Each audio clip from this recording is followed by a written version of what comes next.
Ministry of Education, Innovation and Cell, that is MIC, Government of India. So in the first session, we had another speaker, Dr. Tej Chintan, who spoke about innovation, incubation and acceleration support to startups. So he was the CEO of Atal Incubation Center of Sikkim Manipal University. And the second session is by Dr. Dinesh Kumar, who is Assistant Vice President of Ideation IP. So I welcome you, sir, and thank you for accepting our invitation. So thank you. Over to you, Dr. Dinesh. Thank you, Dr. Hafiz, and the Incubation Center of Osmania. So I'm very glad to be here to present on this gathering. I'm very happy that that Osmania University is recently doing a lot of works on sensitizing IP awareness and also on other startup-related entrepreneurial skills development. So in this regard, so today's topic is, I am not going to get in depth of the subject of intellectual property. This is going to be overview of intellectual property and also its significance when it comes to the business enterprises as well to the research community. So first of all, I would like to get into the basics of this subject because once for all, so it is all the time good to get into the basics. So everybody knows that what is the definition of intellectual property rights, but we have to know the roots of it, like the property. Property is nothing but something is somebody owned by someone. Legal is nothing but a property.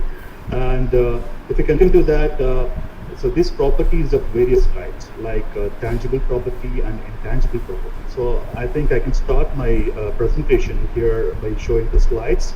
So hopefully you can have a glance at it.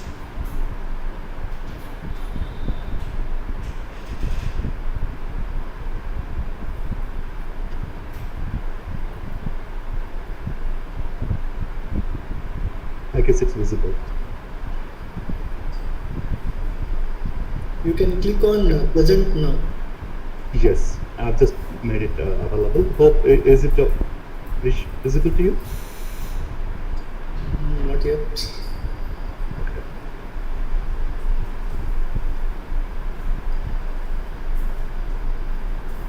Yeah. How about now?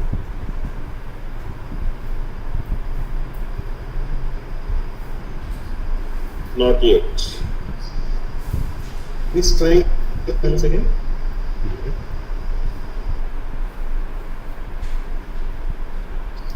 Can you click on present now and share the screen?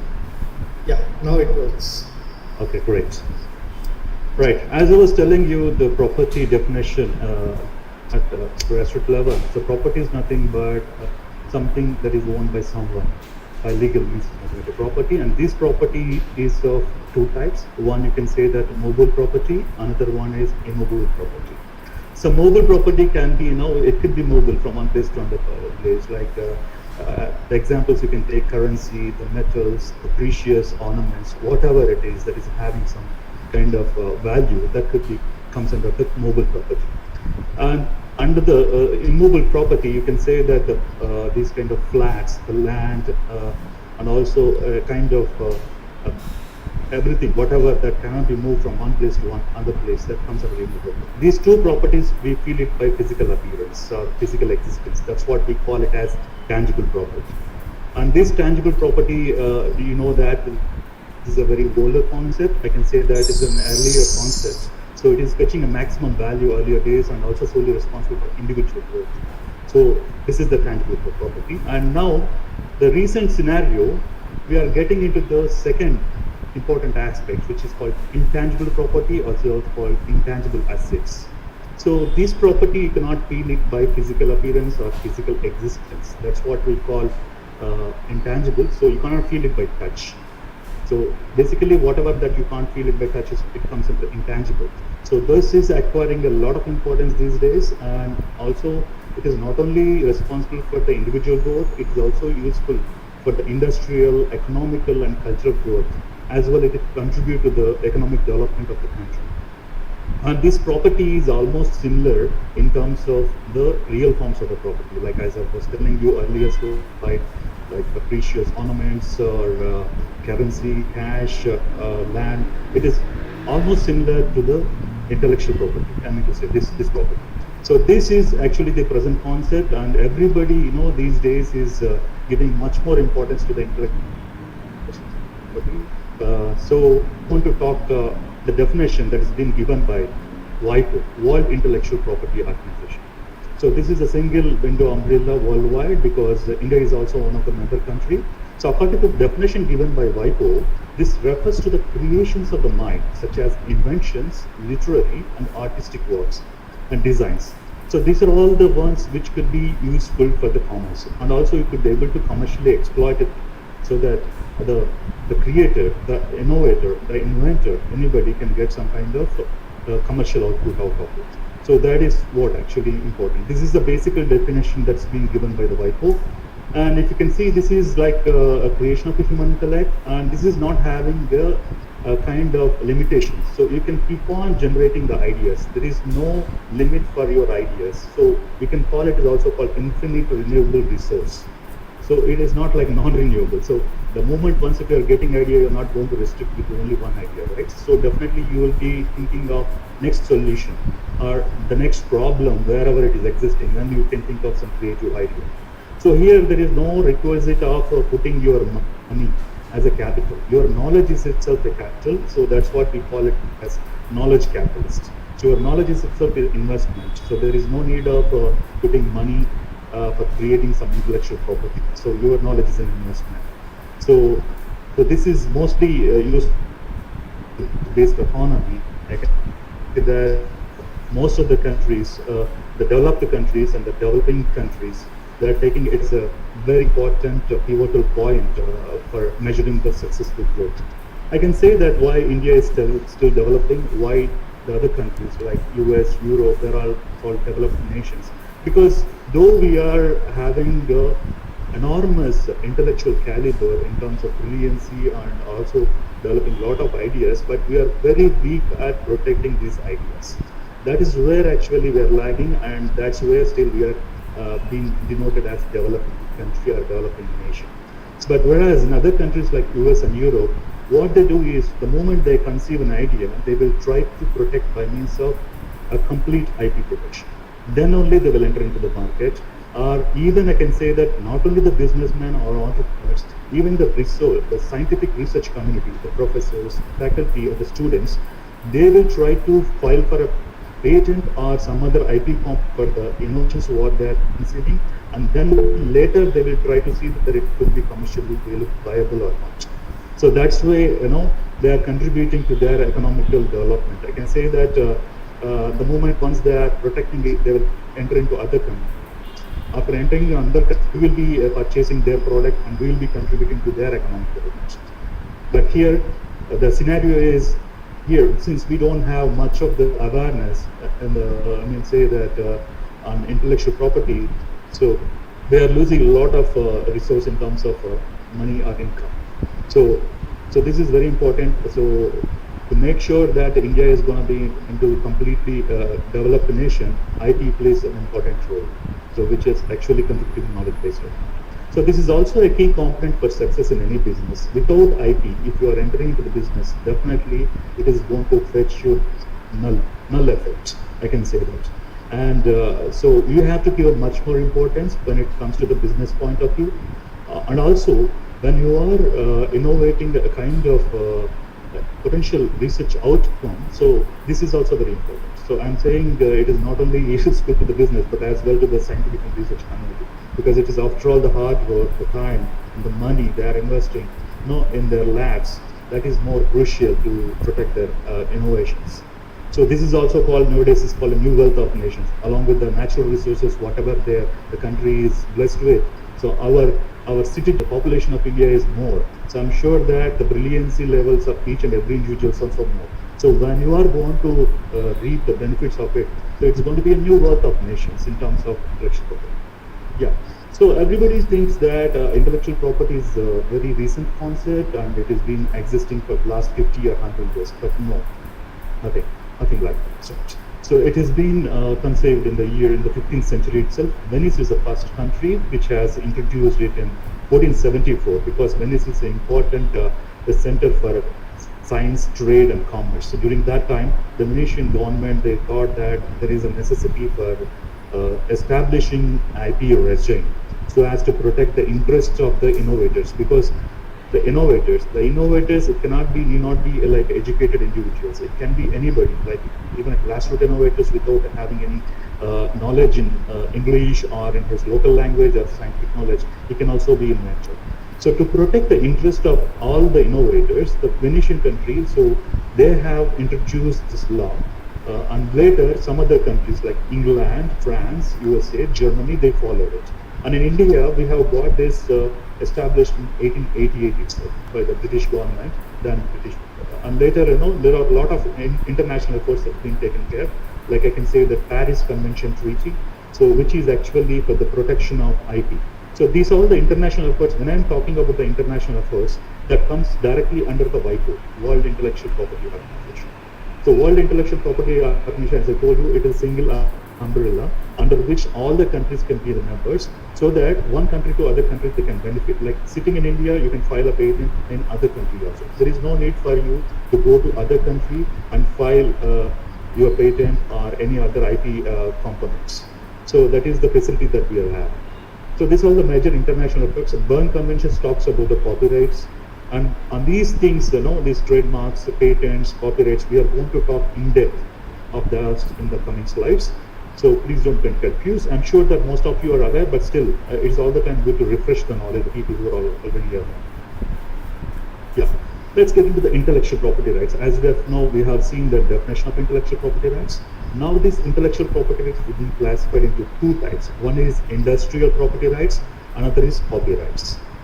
So when I am talking that industrial property rights, these property rights are much relevant and much useful to the industry. So this is actually, in close relationship with the industry. That's what this intellectual property is called as industrial property rights.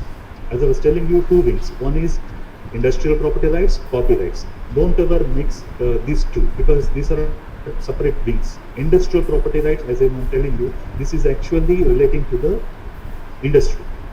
Under industrial property rights, again, we have different IP components like patents, industrial designs, trademarks, and geographical indications. On the other wing, we have copyrights. Copyrights actually protects the literary, artistic, dramatic works, like whatever that is creative in form, that can be protected under copyrights. So now, coming back to the industrial property rights, the first one is patents. So we are going to see what is patent, why patent, when patent, how to patent. All these questions that you may have, and you are going to get to know each in detail in the coming slides. And also later we will have a one-to-one interaction. Whatever the doubts you have, you please note it down. You can trigger the queries, whatever you have related to this. Yeah. As I was telling you, this is a slide, interesting slide. I just wanted to project it to you. See here, as I was telling you, the definition of property. And property is nothing but the right. So when I say that I have something, this is my right and this is property of mine. When your property is an intellect and you got the property of expression, your intellect is nothing but an idea. When ideas are getting translated in the form of expression, that can be protected under copyright IP. And when your ideas are translated into innovations or inventions, that can be protected under the component of patent. When your ideas are translated into quality and identity of the brand, that can be protected under trademark. And when your ideas are just mere for the appearance of the product, like external appearance of the products, that can be protected under design. So if you don't want any IP components of the above, you just want to keep it confidential. So you are sure that you can protect your innovation in a very confidential way, and there is no need of disclosure, that can be protected under trade secrets. So this is a way, that just want to project. So nowadays, for any startup or any business enterprise, this is an essential concept. So you wanted to be an entrepreneur, you need to have definitely some kind of creative thoughts or creative ideas. When you're having the creative thoughts and ideas, I'm sure that you'll be coming up with a lot of innovations and inventions. And these inventions, just like that, you can't enter into the market. You have to fence it. You have to protect it with proper IP component, either it could be a patent, whether it could be an industrial design.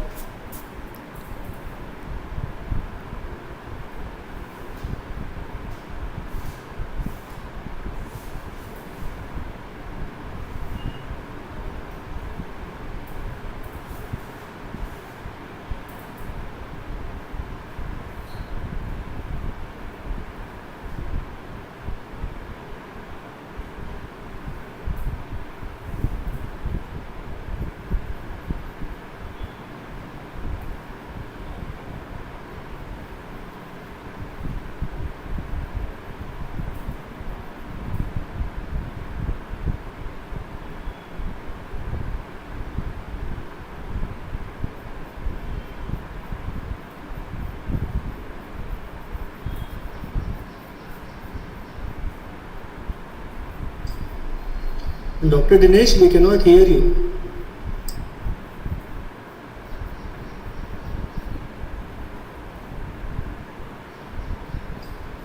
Maybe some connectivity issues. Let's wait for him to get back.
I'm very sorry, actually there is some power problem in between.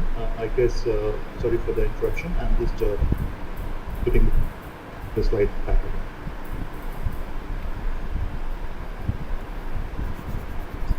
No problem. Please continue, Dr. Dinesh. Yeah, now the first component, IP component, the patent. We are talking about what is patent, and the definition of patent says like exclusive right that has been granted by government to inventor, that is invention. So when I am saying here invention, many people have a confusion that whether the patents could be granted only for the inventions or it could be for discoveries also. So for that we need to know the difference between the invention and discoveries. Like discoveries are nothing but that's something that is already existing in nature. That is called discovery. And invention is nothing but we are finding a new product or process for the solution. No? It's kind of like finding a solution for a problem.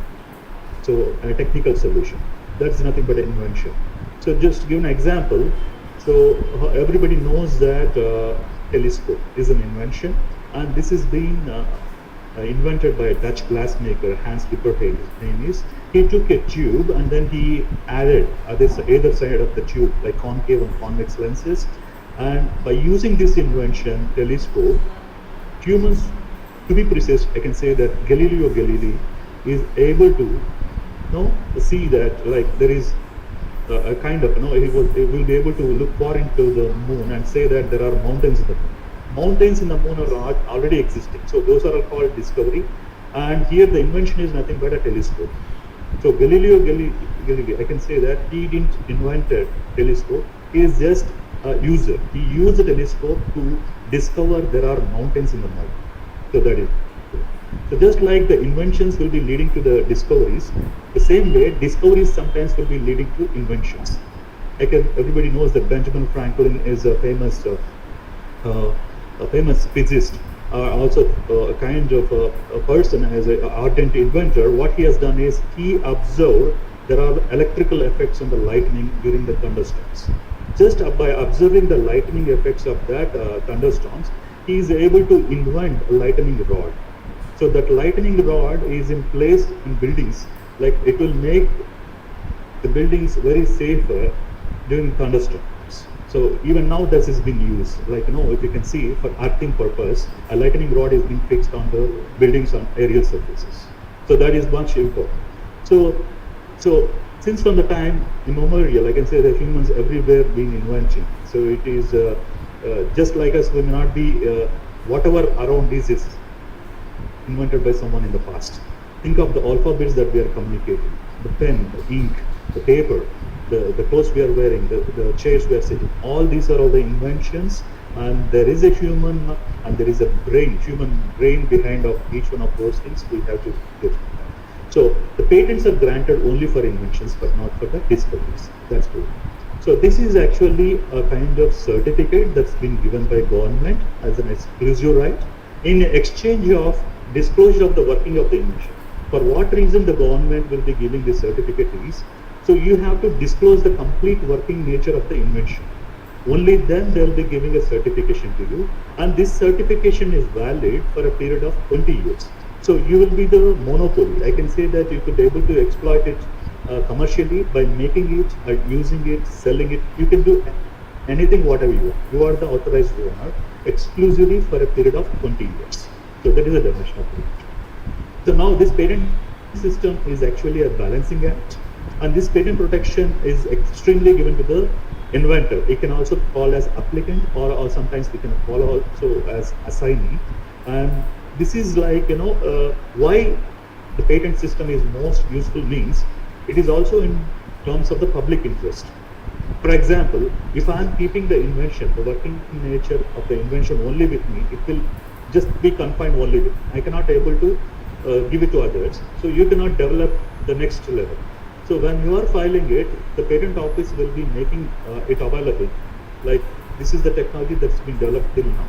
So from this, what is the next stage that other person can improvise it upon? So it will be a disclosure. I can say that the public domain, like whoever is working in the similar domain, so they can get to know, okay, this is the prior art that is already existing. From here, I need to continue further to ensure that I can improvise it a bit more better. So that is what it is balanced. So this is an implicit patent system. It is not like a social distancing. It is a social contract. You reveal the invention and get the exclusivity so that others can learn from it and improve upon it. So for example, one person has filed a patent on or protected his invention on tire or just a wheel. So then he got a grant, patent grant, and then later other person wanted to improvise it upon. He can put some kind of spokes or kind of alloy wheels inside that to make it more sophisticated. So it is like developing or improvising the invention to the next level. If it is not revealed, what happens is the stagnation of innovation. Like your ideas will be stagnated in one place. It cannot be improvised or it cannot be evolved to the next level. So patents acts as a very important role as a social contract, which is implicit in the patent system. Yeah. So according to the definition of the Indian patent, so patents are granted for inventions, as you know that. The invention here is defined as a new product or a process. Listen, this is a new product or it could be a process involving an inventive step and capable of industrial application. When I'm dissecting these words, these sentences, there is a meaning. First is a new product. New is nothing but novel. Novel product or process involving an inventive step. Involving an inventive step is nothing but, here we should have a technical know-how in that. Technical know-how is nothing but the non-obvious nature of the invention. And later what it should do is, it should be able to manufacture in industry as well, it should be able to be used in the industry. So when it is fulfilling all these three factors, then only it is eligible to come under invention. And once invention is getting into the picture, definitely it goes to the stage of filing a patent. Yeah. Under section 21J, as I told you, invention means a new product or process involving an step and capable of industrial production. Now we are going to talk about the novelty factor. The first one is novelty factor. Novelty is nothing but new. It should not exist anywhere else in the world. Even if it is existing, it should show some kind of efficiency over the already existing thing in the market. All right. So it should be completely new. You cannot say that already existing, okay, I'm just going to get it and then I get 2D and then I can file it. No, can't get a and the kind of prerequisite of filing a patent under novelty is it should not be published in India or anywhere else in the world, and also it should not known to the public earlier, or it should not be used in the public, or it should not be claimed before in any specification in India. So this is what actually novelty plays a very important role. So that is the first factor that is essential for filing a patent. And second factor that is essential is inventive step. Also it is called as non-obviousness. So non-obviousness is nothing but it should not be clear for a person who is skilled in the same art. Like for example, you are an electronic specialist, I am also an electronic specialist. Just by seeing your idea, just by seeing the invention of yours, I